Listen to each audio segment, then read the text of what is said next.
Welcome back, everyone. Today we're going to look at bone marrow imaging, and hopefully my voice will hold out. The air quality has been pretty bad lately, and so I've been having a little bit of problems, so we'll see how I do. Nuclear medicine imaging can be done to evaluate a number of different aspects in regards to the bone marrow. So the first of these is the imaging of the RES system. And this is where we're going to spend most of our focus. But imaging can also be used to look at the erythroid bone marrow precursor cells, or the red marrow cells. It can also be used to look at the myeloid compartment, which are the white marrow cells. And more recently, PET has allowed us to also take a look at both metabolic and proliferative activity. So some of the common indications for doing bone marrow imaging, probably the most common one, and the one that you're most likely to see, is the diagnosis of osteomyelitis, where we do the bone marrow imaging in conjunction with our bone scan and labeled white cell scans. Other indications include defining bone marrow distribution. I've done a few of these in some of the pediatrics where they're wondering whether or not the marrow is functioning properly. Can also be used to investigate patients that have suspected areas of avascular necrosis. Again, if the bone scan is not specific, we can use it to look at regional bone marrow abnormalities, certainly to identify if there's been marrow replacement by tumor, and also to help localize the best sites for doing bone marrow biopsies. But again, all of these last ones are less common applications. So a little bit of review in terms of the radiopharmaceuticals. The primary radiopharmaceuticals that are used are the radio-labeled colloids. And the ideal colloid size for imaging the marrow would be somewhere between 100 and 1,000 nanometers. So what do we have available to us? Probably the most common one used, although sulfur colloid is getting very expensive, so some places are making alternative choices, but sulfur colloid historically has been the most commonly used agent. Usually the particles from sulfur colloid are in the range of 100 to 300 nanometers, depending on the brand that you use and the method of preparing it. We can slightly alter the particle size range. You're going to be doing a lab on sulfur colloid, and so you'll be looking at some of those parameters that can alter the outcome of the colloid size of the sulfur colloid. So what else? The preparation can also be filtered. So while the initial size of the colloid may range from 100 to 300, you can use different filters to pass the prepared colloid through to achieve an ideal colloid size. So you're going to be doing this as part of the sulfur colloid lab. So I won't talk too much about that. When we use sulfur colloid, the biodistribution is primarily liver. So 90% of the particles go to the liver, with 5% going to the marrow and 5% to the spleen. Patients should be injected with approximately 300 to 370 microbecquerels of colloid when we're doing marrow scanning.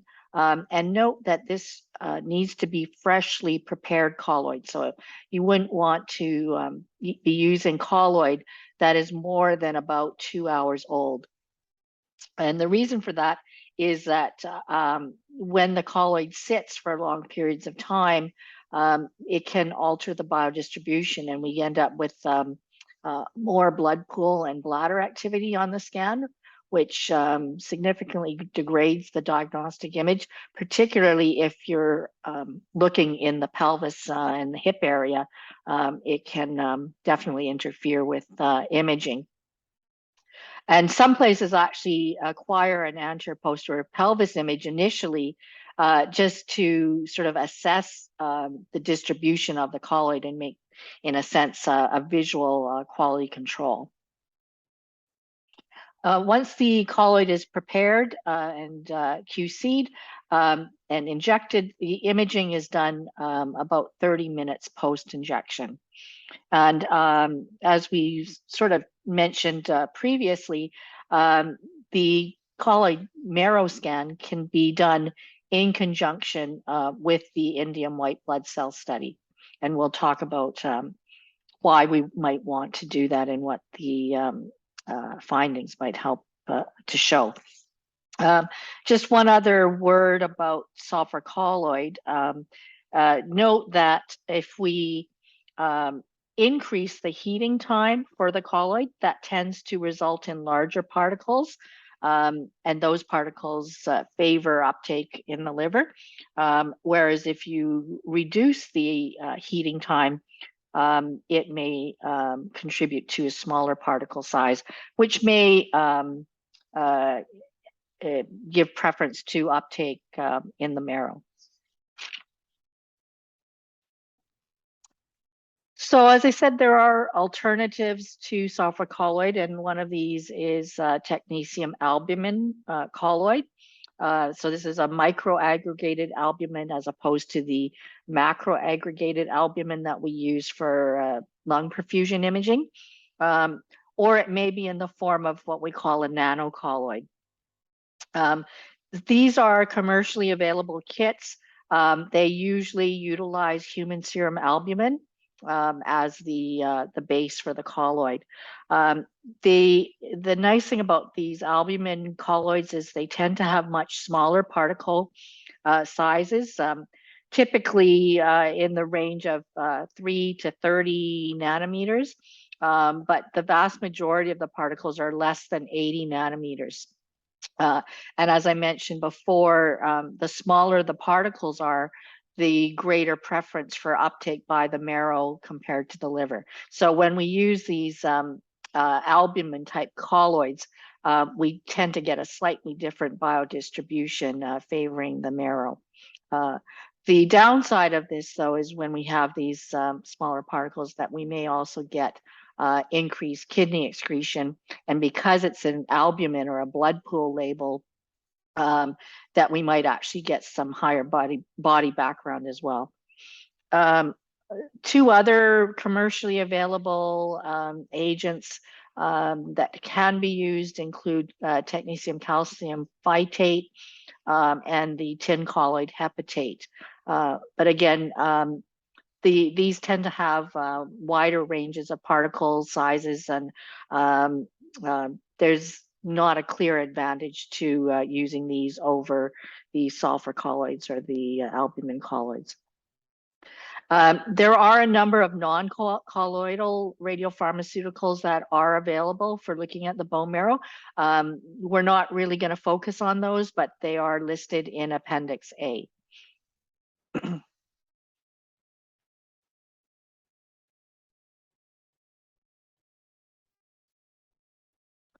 So the next thing that I want to spend a little bit of time on is the physiological application.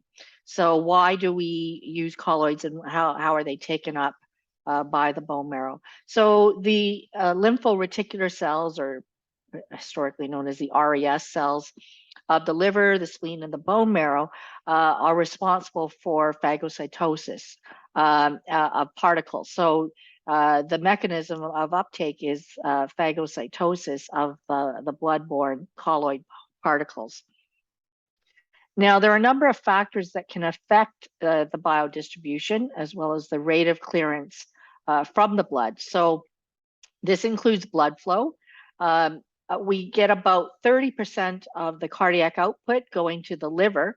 So obviously, more of the radiopharmaceutical is going to be transported to the liver, which may partially explain why we have preferential uptake of our colloids to the liver compared to the spleen, which only has about 5% of the cardiac output. So we know just from basic kinetics that the more flow we have to an organ, the more delivery of radiopharmaceutical and likely increased uptake in general.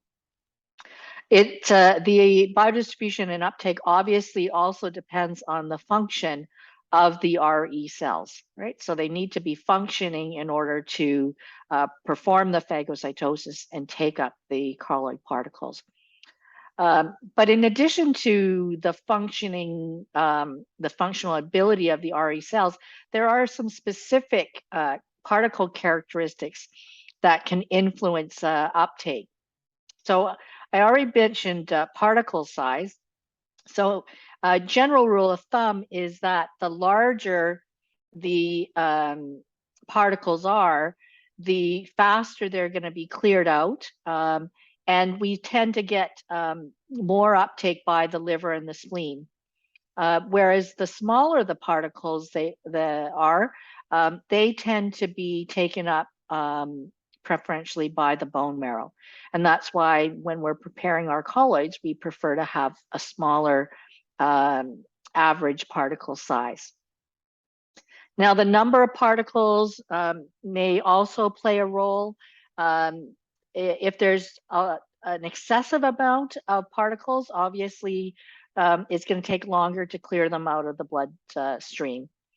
And then we finally have the presence of these antibody-like factors known as opsonins. So these are antibody-like factors that are present in the blood, and their job is to coat the particles to make them more easily recognizable by the RE cells, which means that they're going to be phagocytized more readily. So all of these characteristics of the actual particles play a role in how well they're removed from the bloodstream. Also, the type of colloid may impact the biodistribution. So inorganic colloids, of which sulfur colloid, that's the category it belongs in, as well as the tin colloids and phytate. Also the like the colloids. These tend to go to compact bone to a certain extent. Once they're removed from the bloodstream, they actually remain fixed in the RE cells indefinitely. And you might remember that from your radiopharmacy course, right? That they're not metabolized and broken down. So once they lodge in the RE cells, they stay there indefinitely. This is in contrast to the organic colloids, such as the albumin colloid or the antimony colloids. These are metabolized and they will eventually get broken down and then cleared from the RE system.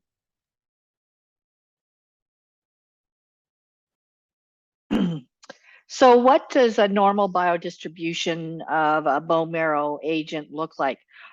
We're looking for homogeneous activity in the bone marrow of the axial skeleton, right? There will be some uptake in the humerus and the femur, generally limited to the proximal 1/3 if we're talking about adults. I'll show you some pictures in a little bit where sometimes in peds, there's a little bit more uptake down towards the epiphyses. But in a normal adult, there may be some uptake in the humerus and the femur proximally. So this first diagram here shows you the normal expected bone marrow distribution. So it's primarily confined to the axial skeleton with some uptake in the humeral and the femoral heads. There will be some variable uptake in the skull, the sternum, and the ribs, as seen on this first diagram. The rest of these images just show you some of the other patterns that we may see. So in B, this represents marrow expansion, right? So you can see that we're getting uptake all the way down the long bones, right? This is what it would look like if there was marrow expansion.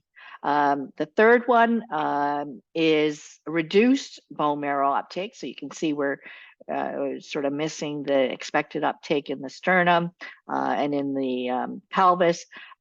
This may represent something like an anemia. And then the final diagram here, D, this represents myelofibrosis, right, which is generally cancer that affects the bone marrow, where we tend to see sort of erythropoiesis happening in the liver and the spleen at the expense of uptake in the rest of the bone marrow. As I was saying, normal bone marrow uptake will vary with age.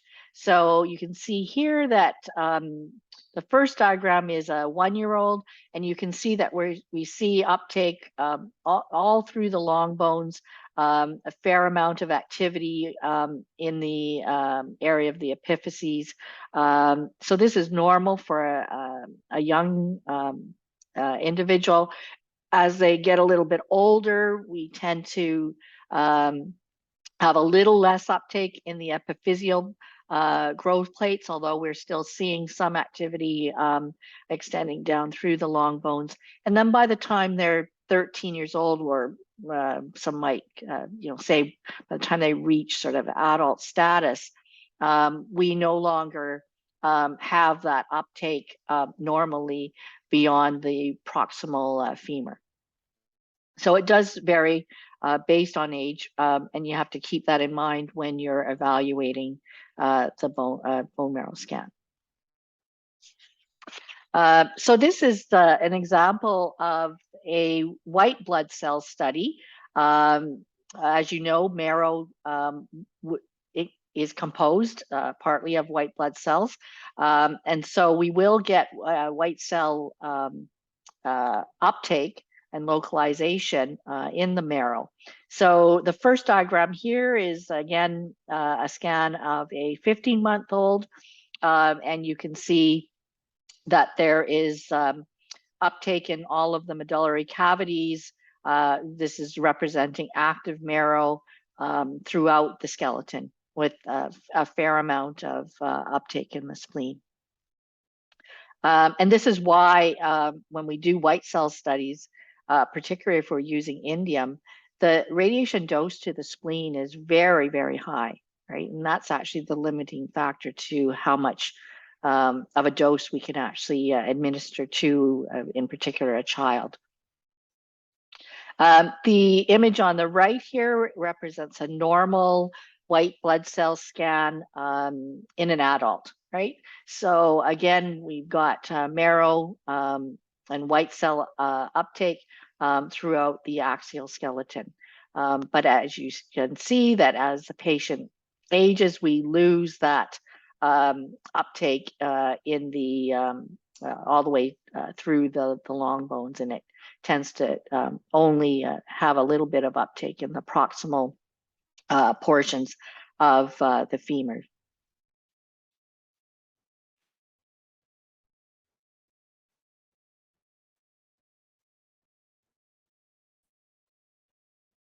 So how can we use the bone marrow scan in the evaluation of musculoskeletal infection? And I do refer you to the article in Radiographics that will be posted on the Learning Hub that gives you a good overview of the use of marrow scanning in general. There's also the radiographics article is on combined white cell and colloid imaging in the evaluation of bony infection. There's also a European Journal of Nuclear Medicine article that is specifically dedicated to the imaging of bone marrow disorders. So I do recommend that you take a look at both of those articles to fill any gaps in knowledge in regards to bone marrow imaging. So as we know from our unit on labeled leukocytes, that white cells would not normally accumulate at sites of increased bone activity unless there was infection present, right? So the general consensus is that the white cell scan can be a useful tool for investigating infection. Okay? The white cell uptake in the suspected area is usually compared to a normal reference point, and that often is the liver. But sometimes it can be difficult to differentiate between abnormal white cell uptake that is indeed caused by infection versus normal biodistribution of the white cells in the marrow, right? Because as we just saw in this diagram, that the white cells will go to the marrow even in a normal patient. Okay? So there is some intra as well as inter-individual variability in the distribution of white cells in active marrow. We can have generalized marrow expansion. If you recall the second image, this can be transient or it can be permanent, and it's usually in response to some kind of systemic process going on in the body. So this could be something like anemia, or they may have a malignancy that is causing sort of marrow reactivation. We can also have localized marrow expansion. This is usually transient, and it's often a response to a local stimulus. Okay, so this could include a fracture, so trauma, inflammation, the presence of orthopedic hardware, or the presence of a neuropathic joint. So what we're usually concerned about is that a patient that's got a prosthetic device, such as a hip or a knee replacement, this in itself can cause localized marrow expansion. And this might appear as increased white cell uptake on the white cell scan. So we cannot automatically assume that when we see increased uptake on the white cell scan, that this definitively means that there's infection in that area. Because in the case of somebody that's got a prosthetic device, it may be because the marrow's been stimulated by the fact that the orthopedic hardware is in place. So this is where the marrow scan can come into play and help us with that differential. So as I said, since labeled white cells will normally accumulate in bone marrow, and because there can be a large variability in what the bone marrow distribution is in each patient, there is often a clinical need to distinguish infection from this normal marrow activity. And we can do this by combining our white cell scan with a bone marrow scan. And the key underlying premise here is that white cells, as well as the colloids, will accumulate in the marrow regardless of location. Okay? Whereas only the white cells will accumulate at active sites of infection, and the sulfur colloid will not. Okay? So if we combine our white cell scan with a bone marrow scan, it would be considered positive for infection if there's activity seen on the white cell image without any corresponding activity on the marrow scan. Okay? Because then we can definitively say that the reason for the uptake on the white cell scan is not due to activation of the marrow or expansion of the marrow, because we've done a marrow scan to show that that's not the case. Okay, so when we have a positive scan where the two images are not matched, we can say that the images are spatially incongruent, right? So the uptake on one image, i.e. the white cell image, does not match the uptake on the bone marrow image. And any other pattern of uptake would be considered negative. Sorry, I'm having trouble there with my highlighter.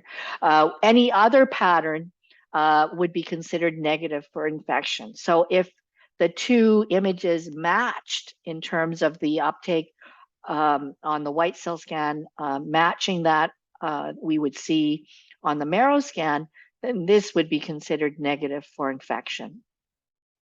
So the combined marrow white cell study actually has pretty high accuracy, 88 to 98%. And it's been particularly helpful in patients that have conditions where the marrow may be reactivated. In the past, before we kind of figured this out, sometimes we would get fooled and we'd automatically assume, well, if we see uptake on the white cell scan, that this must mean infection. And we'd often call that as being positive for infection, only to find out down the road that indeed the patient did not actually have an infection. The marrow was just reactivated.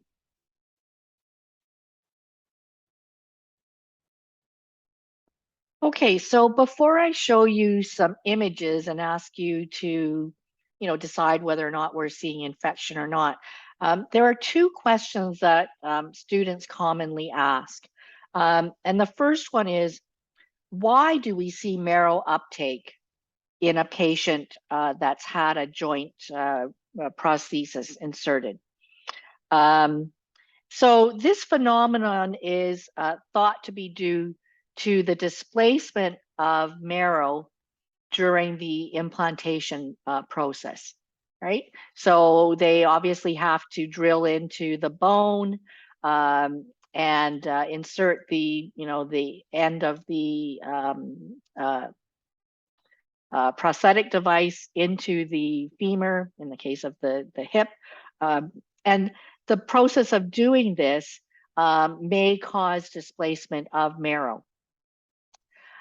So the intramedullary component of the prosthesis, in other words, the part that's going to go into the femur, can stimulate the conversion of fatty marrow into hemopoietically active marrow.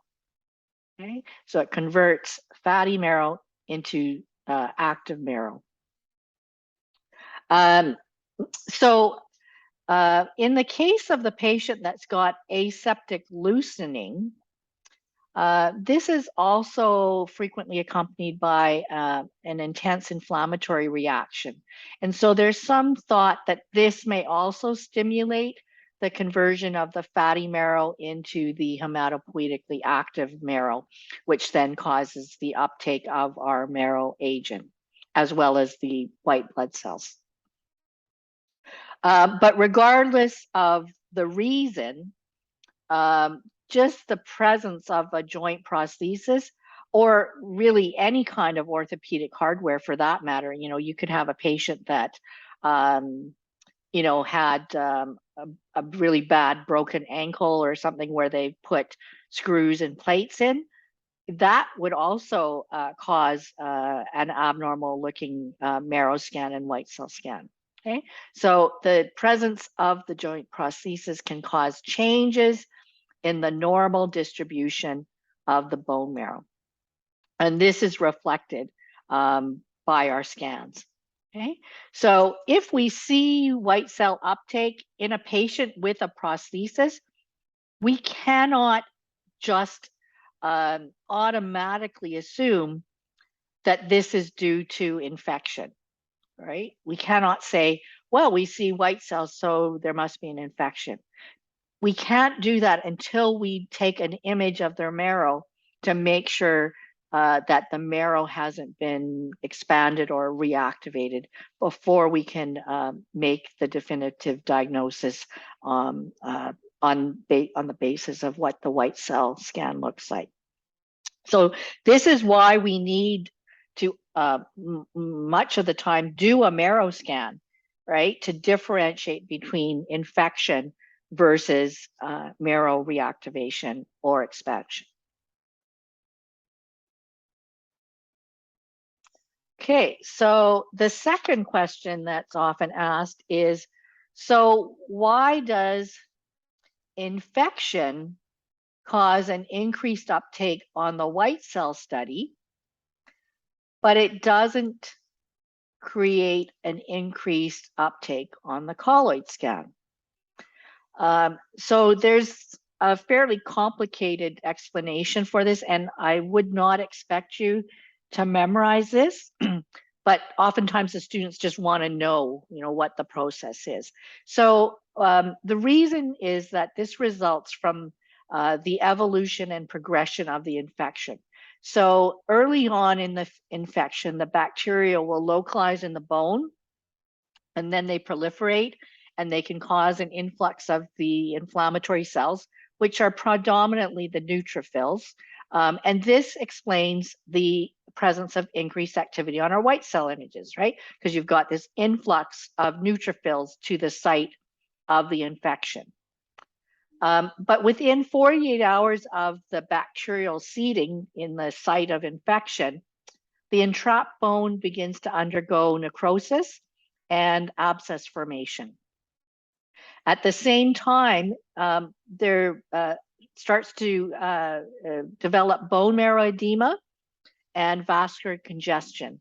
And both of these can cause increased intraosseous pressure. So increased pressure within the bone. It may cause some small vessel thrombosis, reduced oxygen tension, and a reduced pH. So it's all of these changes together that can suppress or destroy the presence of the phagocytes that are in the bone marrow. And because the bone marrow phagocytes are destroyed, we don't get any uptake of the sulfur colloid, right? Because that's the mechanism of localization for the colloid is phagocytosis. So this process of the bacterial infection ends up reducing the number of phagocytes in the bone marrow, and that's why we don't get the concomitant increased uptake on the colloid scan. So we get the increase in white cells because the white cells are migrating to the site of infection, but we don't get a similar increase in colloid uptake because of the bacterial process that destroys the phagocytes.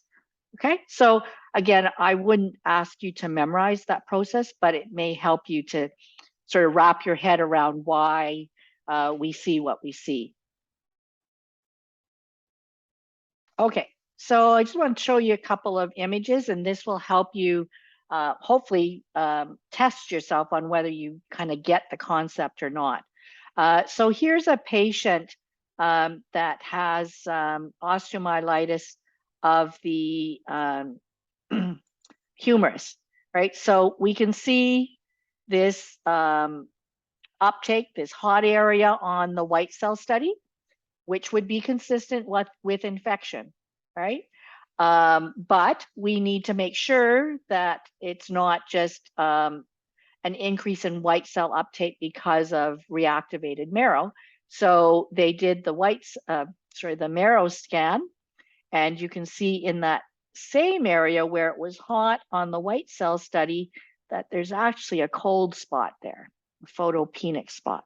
So this is what we call spatially incongruent, right? It's not hot on both, it's hot on one, in this case cold, or even if it had just been normal, it would be spatially incongruent. And so this is consistent with infection. Here's another one. I think I may have shown you this one previously, but this is a 48-year-old male, swollen and painful right knee prosthesis, right? So the minute we hear prosthesis, we've got to think, okay, there could be marrow reactivation. So here under A is the white cell study, and we can see that there certainly is accumulation of white cells around the prosthetic implant. But when we do the colloid study, there's no increased marrow uptake, no increase in marrow activity. So again, this is spatially incongruent, right? And this would be consistent with infection in the area of the knee replacement. Here's another one. Again, this patient had a prosthetic hip and probably was complaining of some pain. And you can see on the white cell image, there is this area of increased uptake. There's actually sort of two areas. There's some there and there's some there, okay? So the question is this truly infection, or is this just marrow activation, because we know that there's orthopedic hardware that's been placed. So we look at the marrow scan, and the lower area is consistent, right, with this one here, right? So those two are the same. So this spot here is likely just due to marrow expansion, but the upper spot here, if we look in that same area up here, there is no associated increase on the marrow scan, okay? So again, spatially incongruent, this is positive for infection. Here's another one. This is a patient with Gaucher's disease. And sometimes patients with Gaucher's disease can have findings that are consistent with osteomyelitis. So here's the white cell study, right? And we can see that there is, uptake that extends down into the proximal left tibia. And when we look at the corresponding area on the marrow study here, right here and here, that there's the same uptake, it matches. And so this is negative for infection. I just want to make a point that we have to be really careful, because sometimes you have to really look very closely and make sure that there really is a match or mismatch, because there could be areas, down in here that actually match, but there could be one small area where there's increased uptake on the white cell scan and no corresponding uptake in the marrow scan. So there could still be an area of infection. So again, like I always say to you, it's so important to have consistent positioning between the marrow scan and the white cell scan, and to have high resolution images, right? If it's blurry, or if the images are too small, or if there's not reproducible imaging between the two, you cannot make that comparison. Okay, so it's very important that you look, if sometimes it's a different tech doing the marrow scan versus the white cell scan. So you really should look at the images that were done and try to reproduce them as closely as possible. So here's another one. This is a patient that I'm not sure if they had a prosthetic device or not, to be honest. It's kind of hard to tell. It might be. It looks a little bit weird. although it doesn't look, well, maybe it does look a little weird on the marrow scan there. So this is the white cell study, and you can see there's actually two areas, right? There's this big area here that's very hot on the white cell scan, and then there's another area down a little bit lower in the tibia. When we look at the corresponding marrow scan, there's neither of those areas are showing any increase in marrow uptake. So this actually was positive for infection, and because there's more than one site, this is actually multifocal osteomyelitis. And then the last one here, again, I think I may have shown you this one before. This is a patient with a history of infected right knee prosthesis. So here's the white cell scan, right? And you can see this uptake. You can see, white cell scan, not the best resolution, right? A lot of sort of random dots. I'm not sure how old this image is. Maybe some of the newer detectors now might have better resolution, but we do see this focal area of increased uptake on the white cell scan. When we come over to the colloid scan, yes, there's more uptake in the right leg versus the left, but in that actual area where there's increase on the white cell scan, there is no corresponding increase uptake on the sulfur colloid scan. Okay, so mismatch, right? Consistent with unresolved infection in this patient.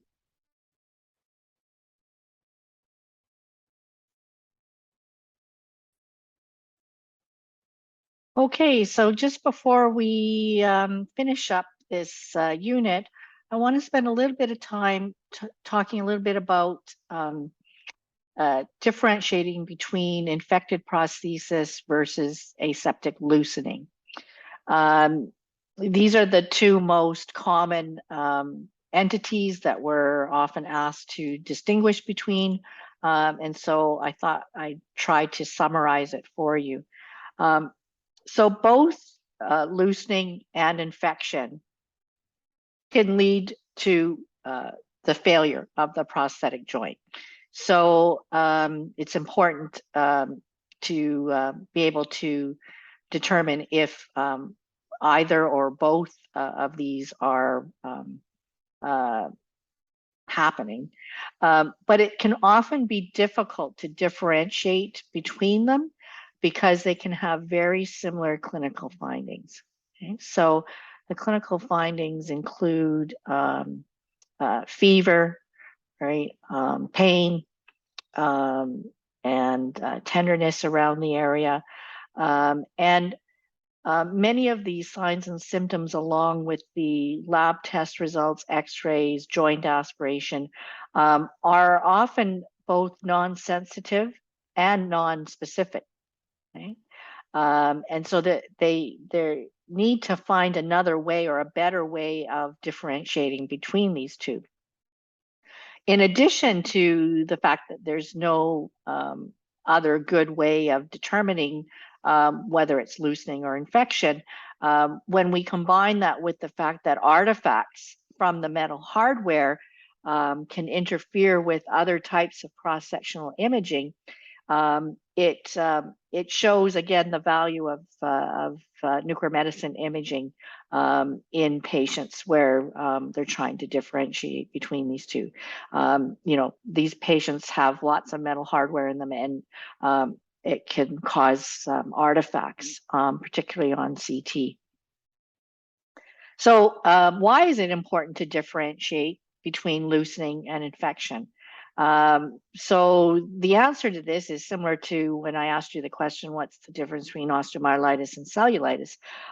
It's because the treatment is very different depending on which of these entities is occurring. So let's take a look at the two different pathologies. So aseptic loosening, this is the most common post-op complication. It affects about half of the prosthesis by about 10 years post-operatively, and it often requires corrective surgery. So what causes loosening? They now are leaning strongly to some type of an immune reaction, perhaps between the presence of the prosthesis itself and the patient's bone, that there's an immune reaction that then causes inflammation with the influx of histiocytes, giant cells, lymphocytes, and plasma cells. There may also be an element of trauma to the causing the aseptic loosening. There's obviously a lot of repeated mechanical stress at the site of the prosthesis. And so it may be one or both of these contributing to the aseptic loosening. There's also involvement of cytokines and various enzymes that can cause osteolysis. And then this can lead to the loosening of the prosthetic device. Okay. So that's loosening. What about infection?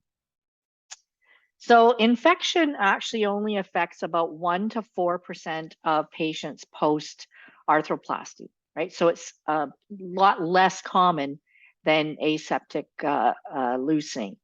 About 33% of infections occur within 3 months post-operatively. A further 33% occur about a year post-operatively, and then the final third develop more than 1 year post-operatively. But it tends to happen, sort of in the early years post-operatively versus loosening, which tends to happen a little later on. So the key thing here is that when you have a patient with infection, it usually requires removal of the infected prosthesis, followed by long-term IV and sometimes intra operative, or I don't know what the term is, when they actually have to, they take the prosthetic device out and they actually bathe the space with antibiotics. And then eventually reinsertion of a new prosthesis. So it's a very long, expensive, drawn out process. Now, loosening may require surgery as well to repair it, but it's not nearly as involved as actually having to remove, the whole prosthesis and go through sort of the debridement and the sort of elimination of the infection. With infection, the clinical presentation is very similar to loosening. And that's why, clinically speaking, for the referring doctors, it can often be quite difficult to know, are we looking at loosening or are we looking at infection? The big difference is that neutrophils are usually absent in the case of loosening, whereas they're highly localized when we have infection. Okay, so this is again why sometimes we can use our white cell study to help us determine whether we're looking at loosening or infection. So here's an example. This is a patient that's had a knee replacement. You can kind of see there's a bit of a photopenic area there. And you can see that there is some increased activity in the distal femur, right? So up in here, right? And there's also some activity in the proximal tibia on the white cell scan.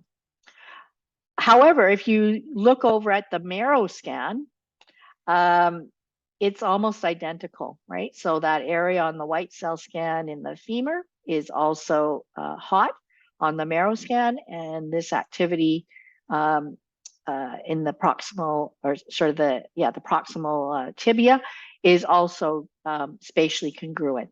Okay, so this patient does not have infection, and it's most likely the pain is due to aseptic loosening. Okay, so that's it for the bone marrow imaging.